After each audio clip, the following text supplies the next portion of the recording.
재무부 분기 자금 차입 계획하고 FOMC 금리 인하 관련된 부분 QT 테이퍼링을 종합해가지고 정리해 보겠습니다. 먼저 재무부 분기 자금 차입 계획부터 살펴보면 1에서 3월 분기죠. 채권 발행 규모가 기존 8,160억 달러에서 7,600억 달러로 550억 달러 축소가 됐죠. 그리고 이번에 새롭게 발표된 4월에서 6월 분기죠. 이게 재무부 분기로는 3분기가 되는 겁니다. 좀 헷갈리긴 한데 왜냐하면 10월이 1개 분기이기 때문에 그렇습니다. 어찌됐든 이 부분 4월에서 6월 부분을 보면 2,200억 달러로 전달에 비해서 대폭 축소가 됐죠. 근데 제가 이 부분은 어제 말씀드렸다시피 계절성 효과가 있다. 그럼에도 계절성을 감안하더라도 직전 연도 대비 낮은 수준이다라고 말씀을 드렸습니다. 한마디로 국채 물량 수급 부담은 줄었다. 이렇게 정리를 할 수가 있겠죠. 그리고 어제는 세부적인 발행 비중이 발표가 되었는데요. 결론만 말씀을 드리면 단기물이 줄고 쿠폰, 즉 중기물, 장기물이 늘었습니다. 요 표인데 요거를 제가 따로 정리를 했고요. 보시게 되면 이게 1월에서 3월 분기고 4월에서 6월 분기입니다. 재무부 분기로는 2분기, 3분기가 되는 것인데 아까 처음 말씀드렸을 때 7,600억 달러가 1에서 3월 분기라고 말씀을 드렸었죠. 이 부분입니다. 7,600억 달러 중에 쿠폰을 받는 채권, 즉 중기물, 장기물이 됩니다. 이게 3,180억 달러로 계획을 했었는데 이 파란색이 이번에 새롭게 세부 계획이 잡힌 것을 제가 정리를 따로 한 것입니다. 이년물 보시게 되면 기존에 1,770억 달러에서 이번에 1,890억 달러로 증가가 된 것이죠. 이렇게 쭉 다 늘었습니다. 장기물도 다 늘었고요. 보시게 되면 그래서 3,180억 달러가 아니고 지금 새롭게 세부 계획으로 정리를 한 것을 보면 3,890억 달러로 710억 달러가 더 증가를 한 것이죠. 이렇게 증가를 했기 때문에 규모에서 빼면 단기물이죠. 빌 오히려 더 줄었습니다. 원래 4,420억 달러에서 3,710억 달러로 더 줄은 것이죠. 710억 달러만큼 더 줄은 것이고 이게 4에서 6월도 마찬가지입니다. 전체적으로 빌은 더 많이 줄고 중기 장기물은 더 늘었습니다. 증가를 한 것이죠. 720억 달러나 증가를 한 것입니다. 재무부 국채 발행 계획과 함께 살펴봐야 하는 것은 QT 테이퍼링이었죠. 공교롭게도 어제가 이 세 가지에 대한 부분을 다 확인할 수 있었던 날짜였는데요. 시장의 기대 세 가지, QT 테이퍼링에 대한 논의, 금리 인하 기대, 또한 재무부 국채 발행 계획에 대한 부분이 세 가지 시장의 기대를 모두 확인할 수 있었던 날이었습니다. 그런데 사실상 3월 금리 인하에 대한 기대는 어느 정도 많이 후퇴한 부분이 있었죠. 그에 비해서 결국 로건 총재도 언급을 했듯이 영래포 잔고 고갈에 따른 유동성 충격 우려, 즉 QT 테이퍼링 논의에 대한 부분이 시장에 관심이 조금 집중되었었죠. 결국 정리를 해보면 이렇습니다. 이번에는 사실 재무부가 어느 정도 시장의 기대에 역할을 해줬습니다. 국채 발행 규모를 축소를 하면서 시장의 기대에 충족을 했지만 QT 테이퍼링이라든지 금리 인하의 기대는 다소 애매하거나 일부 후퇴하는 것으로 어찌 보면 매파성으로 나타났습니다. 구분을 해보면 이 두 가지는 연준이 되겠고 이 부분은 재무부가 되겠죠. 결국에는 이 두 가지, 세 가지가 적절하게 상쇄가 되면서 속도 조절이 이루어졌다라고 평가를 해야 될 것 같고요. 재무부가 국채 발행 전체 물량을 줄였다라는 점에서는 유동성 우려를 고려했다라고 볼 수가 있습니다. 이는 긍정적으로 해석될 만한 여지가 있죠. 하지만 세부 발행 계획에서 보게 되면 이는 부정적이었습니다. 아까 말씀드렸다시피 오히려 유동성 우려가 높아질 수 있다라고 저는 보고 있는데 이게 결국에는 상쇄 효과로 나타나게 되는 것이죠. 재무부 국채 발행 계획 규모가 줄은 것은 긍정적이긴 하지만 세부적으로 들어가서 단기와 중장기 비중이 변화가 생기면서 이게 또한 상쇄 효과가 나타났다. 저는 그렇게 평가를 하고 있습니다. 왜 그러냐? 지금 보시면 단기물이 많이 애초에 계획보다 더 줄었죠. 세부 계획이 발표되면서 더 줄은 거예요. 이런 상황에서는 몇 가지 우려할 부분이 있는데 첫 번째 유동성 부분에 대한 우려가 있습니다. 유동성 우려라는 것은 지급준비금이 결국 적정 안전선 이하로 떨어지는지에 대한 걱정입니다. 그렇다면 지급준비금이 축소가 되는 상황이 어떤 건지를 살펴보면 되겠죠. 한 3가지 정도로 정리를 할 수가 있는데, 지금처럼 단기물, 즉 빌이 줄고 중장기물 발행 비중이 늘어나는 상황, 이런 상황은 1차적으로 지급준비금에 부담이 될 수밖에 없습니다. 우리가 유동성 충격이 있을 거라고 예상하고 어느 정도 전망을 하고 있는 것은 영래포가 먼저 고갈을 하고 이후에 지급준비금이 축소되는 흐름을 생각하기 때문이죠. 그렇기 때문에 영래포 잔고가 남아있는 만큼 어느 정도 시간이 있다라고 평가를 하는 것인데, 지금처럼 단기물이 줄어들고 있는 상황, 그러면서 중장기물이 증가하고 있는 이런 상황에서는 영래포의 고갈 전에도 지급준비금이 줄어들 수 있는 환경이 갖춰진 것입니다. 그리고 4월에서 6월 재무부 리펀딩이 줄어들었죠. 2020억 달러로 줄어든 건 계절 효과라고 말씀을 드렸습니다. 매번 동일한 그런 모습을 나타냈죠. 계절 효과가 나타나는 건 이때 세수가 많이 거치기 때문이죠. 세금을 납부해야 하는 상황이라면 이는 마찬가지로 지급준비금이 줄어들 수 있는 상황이 생기는 겁니다. 결국 이 부분도 지급준비금 축소의 부정적인 요인이 되는 것이죠. 그리고 마지막으로는 단기물 발행 비중이 줄었다고 말씀드렸죠. 단기물 비중이 줄고 중장기물 비중이 늘면 중장기물을 소화해야 되는 만큼 지급준비금이 부담된다고 말씀드렸지만, 단기물이 줄어들었다라는 것 자체도 유동성 충격의 우려가 생길 수 있습니다. 레포 시장에서의 담보물이 단기물이거든요. 따라서 이 담보물 자체가 줄어들게 되면 소파 금리가 치솟게 되는 배경이 갖춰지게 되는 것이죠. 그렇지 않아도 지난 분기부터 들썩이기 시작한 이 부분을 우리가 고민을 해야 되는데, 이때부터 유동성 우려가 생길 수 있다라는 얘기가 많이 나오고 있죠. 보시면 이때랑 이때 이렇게 좀 크게 치솟았고요. 지금은 어느 정도 안정적인 흐름을 보이고 있지만, 한 번, 두 번 유동성 부족 사태가 나타났다라는 거 그 자체가 조금 우려스러운 부분이라고 볼 수가 있습니다. 그렇다고 하더라도 지금 그 정도가 아주 심각한 것이냐? 그건 아닙니다. 제가 소파 금리보다는 지금 연방 실효 금리가 더 중요하다라고 말씀을 드렸죠. 은행 간 콜 금리라고 볼 수가 있습니다. 소파는 단기 자금 시장에서 거래되는 금리이기 때문에 은행보다는 조금 확대된 금융기관입니다. 이거보다는 은행 간 거래를 할 수 있는 연방 실효 금리가 더 중요합니다. 그런데 보시면 이 IORB라는 지급준비금 상단에 아직 위치를 하지 않았죠. 상단에 붙어서 흘러가지 않고 있습니다. 혹은 상회하지도 않았죠. 이게 더 중요하다고 말씀을 드렸죠. 이러면서 아직은 이만큼의 유동성 시장에 범퍼가 있다, 이렇게도 설명을 드렸었는데요. 지금 보시면 이거는 19년도 사례거든요. 이 초록색은 그때 당시에 이제 지준불이율이라고 볼 수가 있고, 이 파란 선이 EFFR입니다.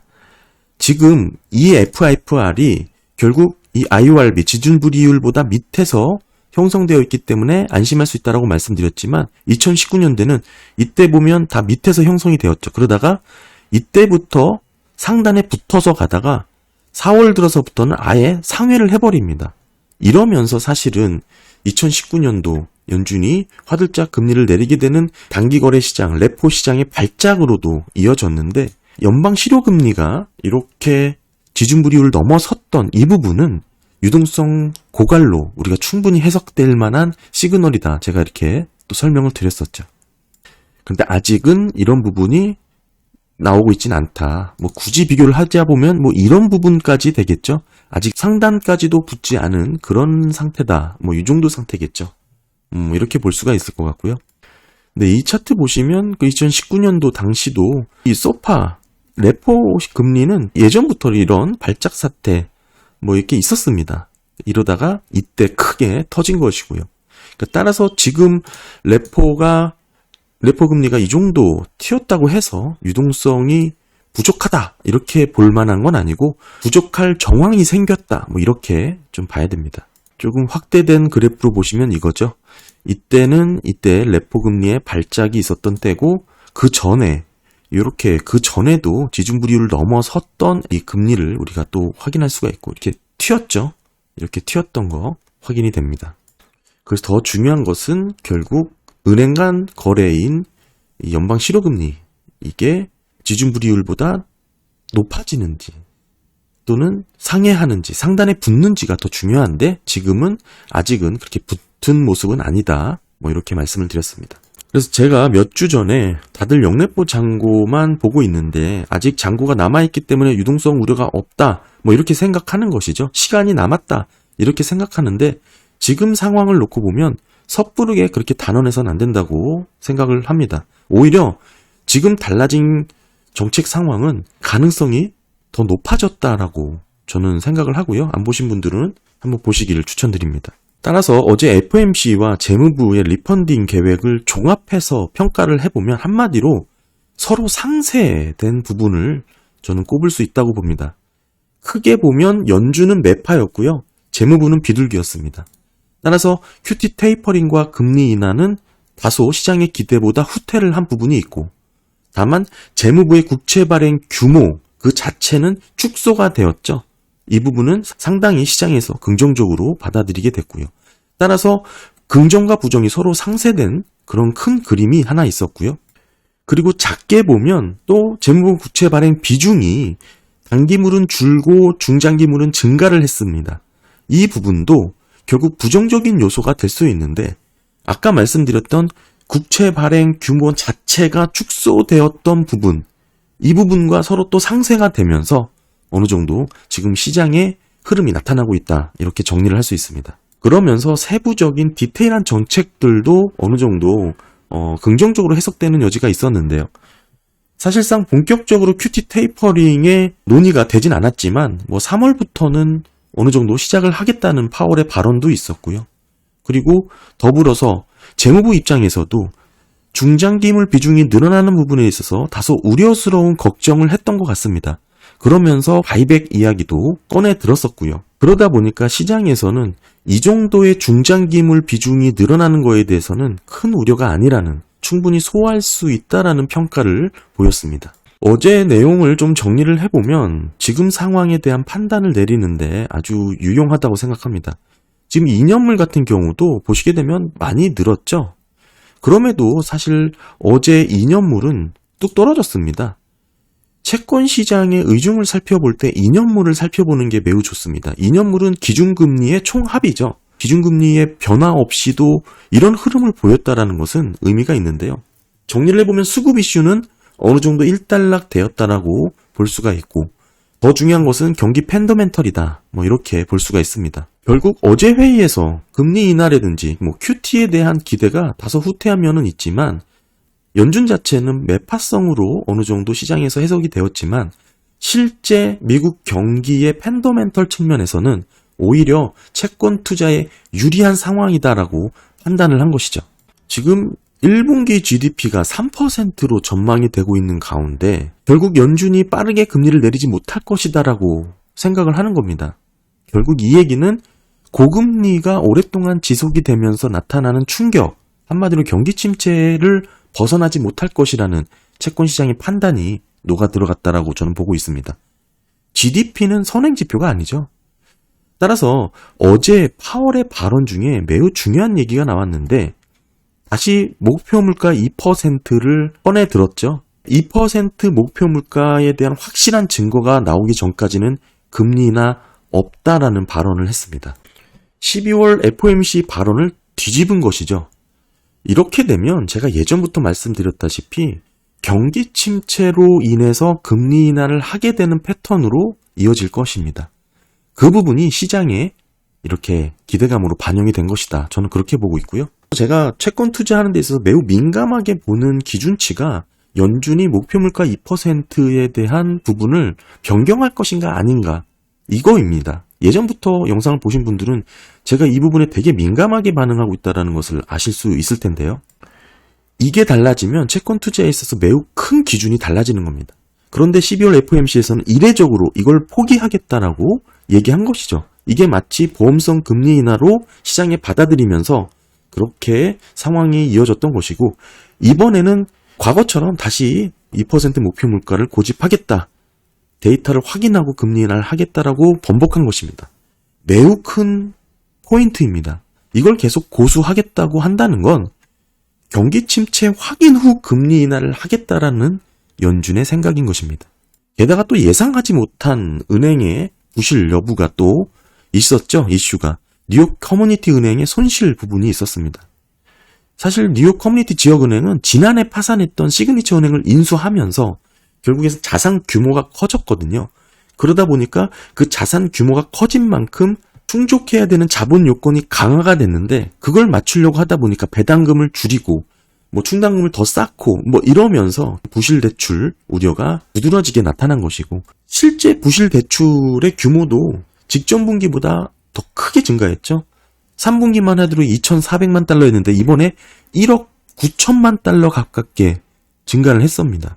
엄청나게 크게 늘었기 때문에 그거에 따른 실제 손실도 잡혔고 대손 충당금도 크게 잡히면서 결국에는 어닝 쇼크가 난 것이죠. 그러다 주가가 40% 가깝게 떨어졌습니다. 어닝 쇼크, 이 여파가 다른 지역 은행주들까지 모두 영향을 주게 됐고요. 따라서 다시금 경기 펀더멘털이 중요해졌습니다. 은행들의 손실 우려가 두드러졌고, 이런데도 아직도 시장은 부정확한 데이터에 의존하면서 경기를 낙관하고 있는 것이죠. 그런 의미에서 어제 뉴욕 지역은행의 손실에 대한 이슈는 매우 큰 의미가 있다. 저는 그렇게 보고 있습니다. 네, 정리를 해보면 장기물은 줄고 중장기물이 증가를 했습니다. 이런 변화는 유동성 충격의 더 부정적인 변화라고 말씀을 좀 드렸었죠. 그나마 다행인 것은 물량 자체를 좀 줄였기 때문에 어느 정도 이 부분이 상쇄됐다라고 볼 수가 있고요. 아직은 연방 실효금리 자체가 IORB의 상단에 근접해 있진 않지만 2019년 사례처럼 이렇게 점차 간격이 좁아지다가 오히려 상회하는 그런 모습이 나오고 있지 않다라는 것이죠. 그럼에도 소파 금리는 들썩이기 시작했고, 이 얘기는 결국 이런 조짐이 나타나고 있다는 뜻이죠. 2019년도 사례입니다. 그러다 보면 결국 연방 실효금리 이 파란 선도 다시 상단에 붙던지 상회하는 그런 유동성 부족 현상으로 나타나게 될 것입니다. 이게 언제가 나타날지 우려스러운 부분인데, 오히려 이렇게 단기물이 줄어들면서 그 시기가 당겨질 수 있다, 앞당겨질 수 있다, 이렇게 말씀을 좀 드렸고요. 더불어 중기물, 장기물이 늘었죠. 마찬가지로 유동성이 줄어들 수 있는 요인입니다. 게다가 4에서 6월 분기죠. 계절성 효과로 인한 세수가 들어오는 시기, 이는 또 지급준비금이 줄어들 수 있는 시기와 교묘하게 맞물리면서 결국 영래포 잔고가 고갈되지 않더라도 유동성 충격이 있을 수 있다라는 저의 주장, 주의 깊게 살펴봐야 되는 상황으로 지금 좀 변한 것 같습니다. 그러다 보니 2년물 국채금리는 오히려 매파성 발언을 했던 연준의 생각과는 달리 이렇게 떨어지게 되는 효과까지도 나타났고요. 목표 물가 2%를 고집하고 확실한 데이터가 나오기 직전에는 금리 인하하지 않겠다라는 내용은 결국 경기 침체에 대한 가능성을 높이기 때문이죠. 네, 감사합니다.